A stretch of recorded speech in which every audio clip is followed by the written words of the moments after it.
Bonjour, j'espère que vous allez bien. Content de vous retrouver pour la seconde partie de notre présentation qui porte sur le rôle du Directory Server dans un écosystème 3DCP 2.0.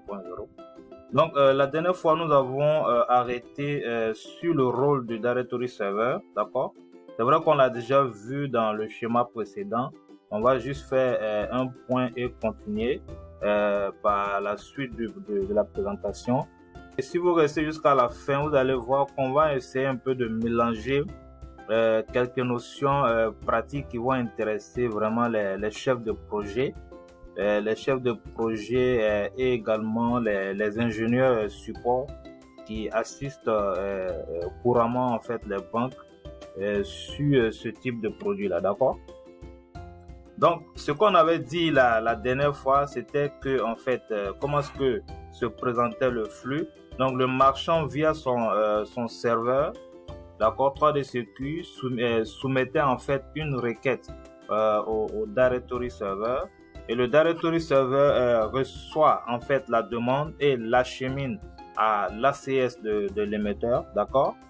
Et une fois au niveau de l'ACS de l'émetteur, ce dernier en fait examine la requête et authentifie le porteur avant de répondre au marchand.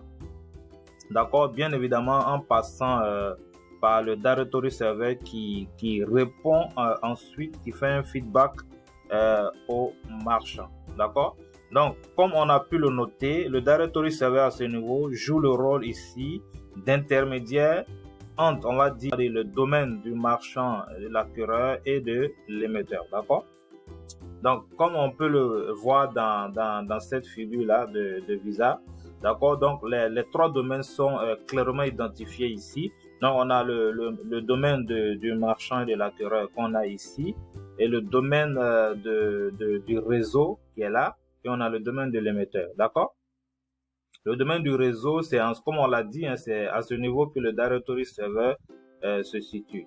Donc, le domaine du marchand est là, donc on a le merchant plugin qui est là, en fait, qui contient en fait le 3DS server en fait du marchand, d'accord. Également le software et le dev kit aussi, en fait, si c'est une application qui on va dire qui embarque en fait cette MPI là, d'accord.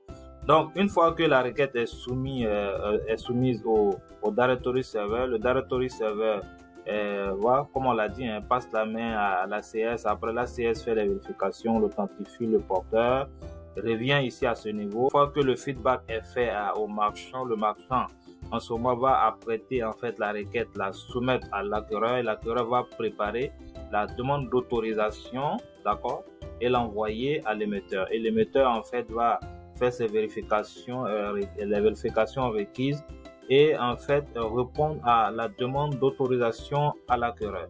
Et en ce moment, l'acquéreur va passer la main au marchand pour pouvoir dénouer la transaction.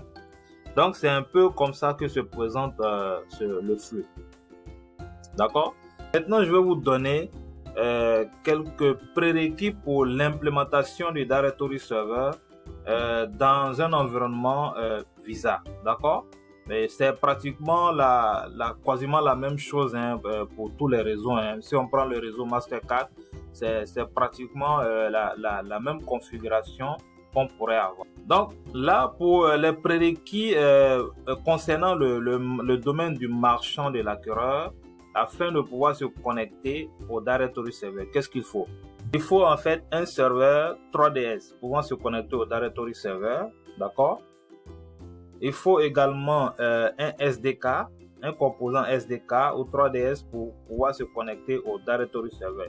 Ça, c'est pour les applications, en fait, les applications mobiles. À ce niveau, ces deux composants-là, le serveur 3DS et le SDK 3DS, pour pouvoir l'acquérir, en fait, soit le marchand ou l'acquéreur peuvent décider de concevoir, en fait, ces composants-là in-house, en fait, au sein de l'entreprise, ou alors acheter, en fait, ces composants auprès d'un fournisseur.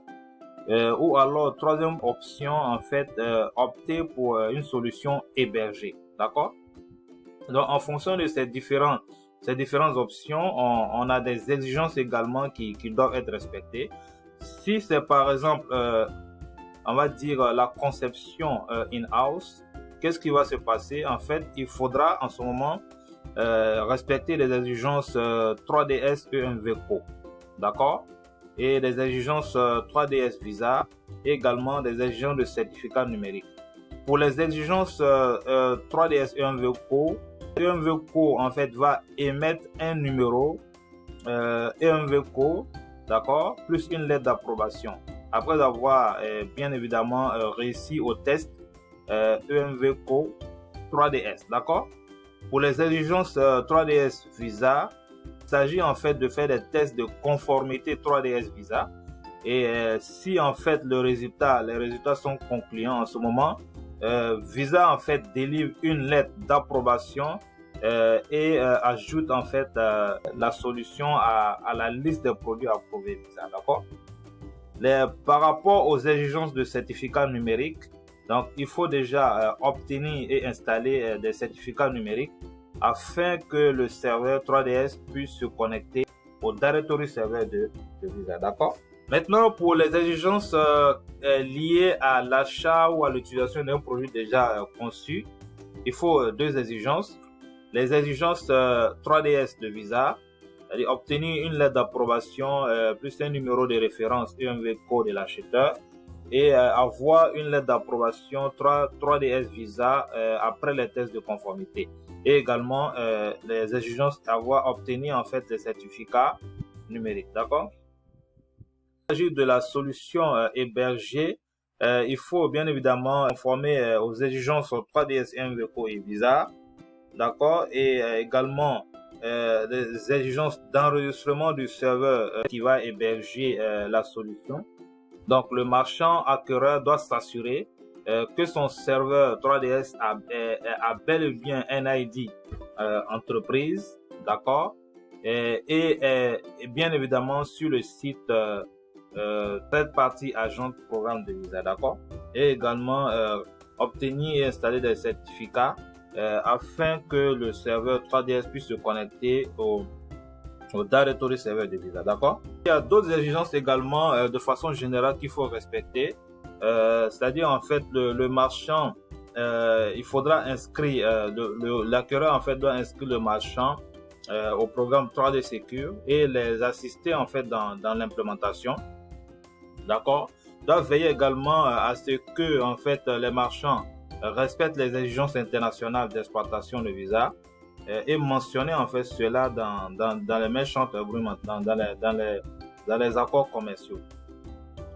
Et également les assister dans l'acquisition ou la mise en œuvre de leur merchant plugin et en fait faire en sorte qu'ils soient conformes aux exigences et politiques de traitement de l'acquéreur pour que en fait la communication puisse se faire sans problème entre le MPI du marchand et le système de l'acquéreur, d'accord?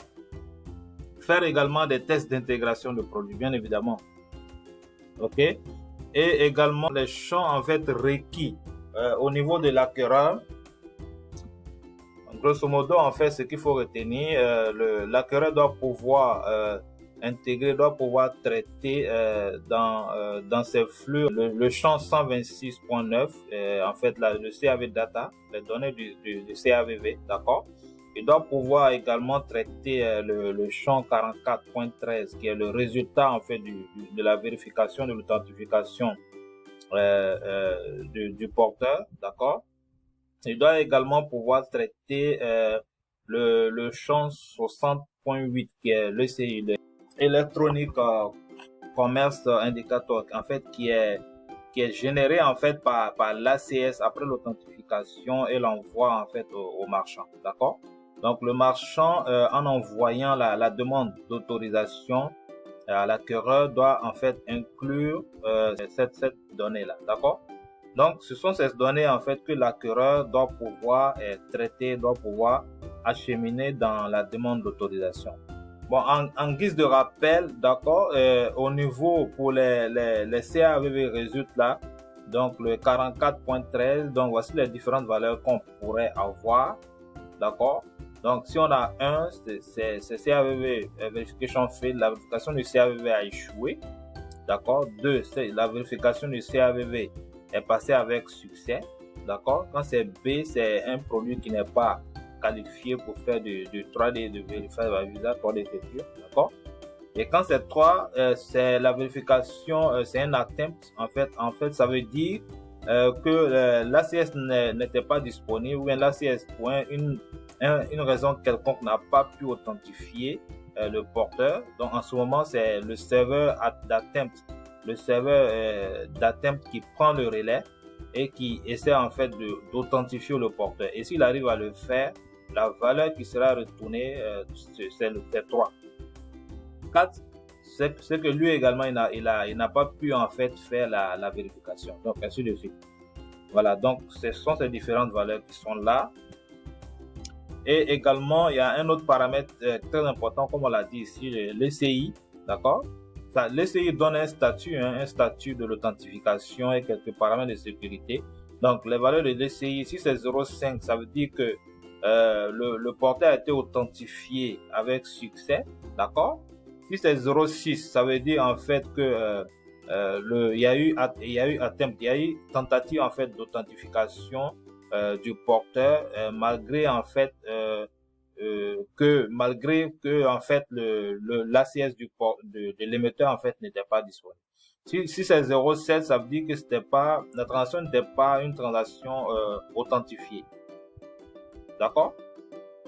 Ok. Maintenant, un exemple ici, voici une demande d'autorisation qui est là. Et vous allez voir à ce niveau le champ 60 qui est là, l'ECI, d'accord? On a dit en fait que c'est 60.8, d'accord? Donc c'est au niveau de la 8e position, vous allez pouvoir retrouver on va dire l'ECI, d'accord? Si vous comptez là, 1, 2, 3, 4, 5, 6, 7, 8. Donc, les deux positions qui sont là sont en fait l'ECI. Et c'est 0,5 ici. Donc, ça signifie qu'il y a eu authentification du porteur durant la transaction. D'accord? Et on avait vu également le champ 126.9 qui est en fait la valeur du CAVV. D'accord? Qui est là à ce niveau. OK? Donc, un autre exemple, la réponse à la demande d'autorisation. Dans la réponse, vous voyez, on a la réponse du CAVV ici, le CAVV résulte, le 44.13, comme on l'avait vu tout à l'heure. Donc, vous voyez à ce niveau. Donc, si vous comptez jusqu'à 13 ici, vous allez voir cet espace-là, ça fait 14 et 15. Vous allez voir que ici, on a 2. Et qu'est-ce qu'on avait dit par rapport aux 2 tout à l'heure? Ça signifie en fait que l'authentification s'est passée avec succès. D'accord? OK. Maintenant, passons les prérequis côté émetteur pour pouvoir en fait se connecter au Directory Server. Qu'est-ce qu'il faut? Il faut en fait un serveur de contrôle d'accès, un ACS. Et l'ACS aussi doit pouvoir recevoir une demande d'authentification et authentifier le porteur. Qu'est-ce qu'il faut pour l'ACS? L'entreprise l'émetteur peut décider d'implémenter, de concevoir son propre ACS, ou bien de l'acheter, ou bien de l'héberger chez un fournisseur, d'accord? Et donc, les exigences pour pouvoir le concevoir en interne, c'est ça, il faut respecter les exigences d'ENVCO, d'accord? Et les exigences également de visa, et avoir un certificat numérique pour pouvoir faciliter la communication entre son serveur et le Directory Server de visa, d'accord? Et si c'est une solution achetée, par exemple, il faut respecter les exigences 3DS de visa, donc via des tests de conformité, également acquérir des certificats numériques, d'accord? Et si c'est en fait, si l'émetteur opte pour une solution hébergée en ce moment, il faudra respecter les exigences de conformité de l'ACS par rapport à EVCO et également Visa via des tests. D'accord? Donc, il faudra choisir un ACS conforme EVCO et également Visa 3DS. D'accord? Il doit également exister sur la liste des produits approuvés 3DS par Visa. D'accord? Et également, il y a également des exigences d'enregistrement de l'ACS auprès de Visa et également obtenir des certificats numériques. D'accord?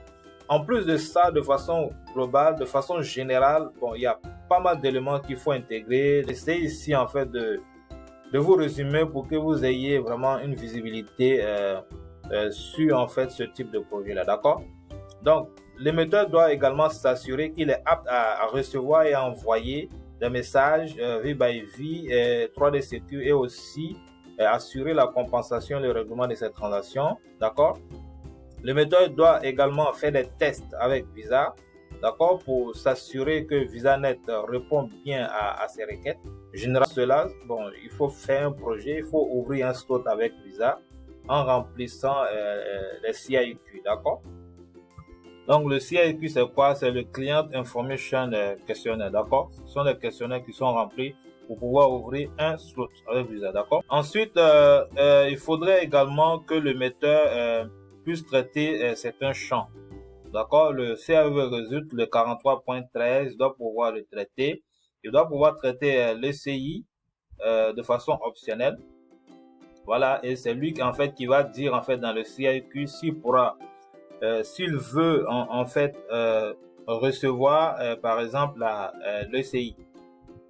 D'accord? Dans le champ 126.8 qui est en fait l'identifiant unique de la transaction. Ce champ-là, on va dire optionnel au niveau de l'acquéreur, d'accord? Mais il est quand même requis au niveau de l'émetteur, d'accord? Et on le précise via un CIQ également. Et le CAVV data également peut-être l'émetteur peut décider de pouvoir lier le CAVV data dans sa réponse par exemple. Donc tout ça, ces deux champs-là peuvent, on va dire ces trois champs même peuvent être indiqués dans le CIQ. D'accord, à titre d'exemple, donc on a les valeurs du CAV résulte qui est là, on a les valeurs de l'ECI qui est là, d'accord. Notre exemple pour pouvoir terminer. Donc ici à ce niveau, on a le CAV résulte qui est là, c'est 4. Donc dans cet exemple, c'est 4. Et ici, en fait, l'ECI à ce niveau, c'est 0,6. D'accord? Si c'est 0,6, c'est un atteinte. Ça veut dire que l'ACS n'a pas pu authentifier le porteur. D'accord? Il n'y a pas eu d'authentification du porteur. Et le 4, là, on a vu tout à l'heure que le CAV résulte, quand c'est 4, ça veut dire que l'authentification a échoué en atteinte. D'accord? Donc c'est la même valeur qu'on a ici aussi au niveau de la réponse en fait de l'émetteur. Vous voyez ici on a 4 à ce niveau. Donc ça signifie en fait que la transaction, l'authentification a été faite en attempt et l'authentification a échoué en attempt. J'espère que cette présentation vous a permis d'avoir une visibilité sur le Directory Server, le rôle du Directory Server dans un environnement 3D Secure 2.0 et on en a profité également pour vous brosser un peu l'implémentation, les prérequis qu'il faut côté acquéreur et émetteur. Merci beaucoup pour votre écoute. On se dit à la prochaine pour d'autres présentations. Bye.